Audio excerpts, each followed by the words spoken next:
John, I think it's called a hard-fought win, but a good 3 points nevertheless.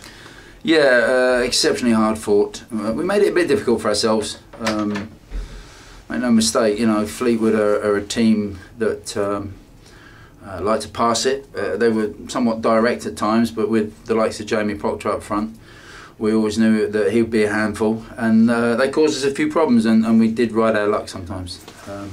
Very similar to the Swindon game and the Ipswich game here at home, when we managed to just win by 1-0. We rode our luck a couple of times.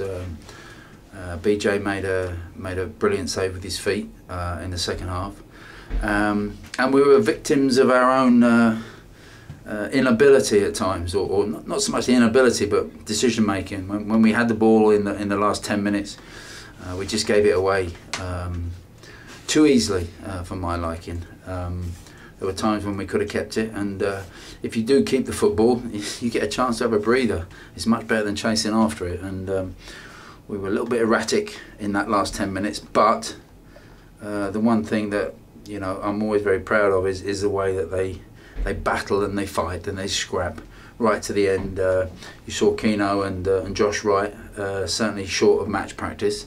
I think that was very evident in the last 15 minutes or so.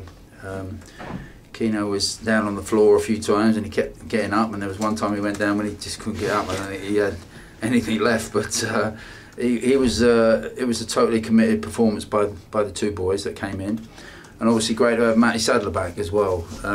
He just sort of seamless transition for Matt. He just steps into his old position, into his old role, and always reliable, Mr. Reliability, and he's came through with a good game. But Eisel was back to his sharpness, and he scored an Eisel McLeod goal from nothing.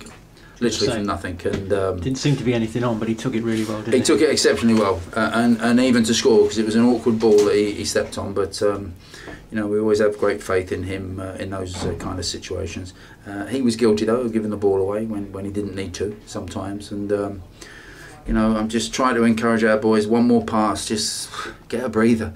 Have a breather when you got the football, because as soon as you give it away, you haven't got a chance to have a breather. And I think that was the one criticism that I'm allowed to have with my team today. But that was for our fans today. I'm glad to say that they didn't have to sing any songs about us today, only good ones, should I say, in support. So that was for them, that was for you guys that stood by us. All the messages and Twitter messages that I've had in the last week have been very, very supportive, and that's for sticking by us today. There's a good 3 points. Let's hope it's the start of a good week for us.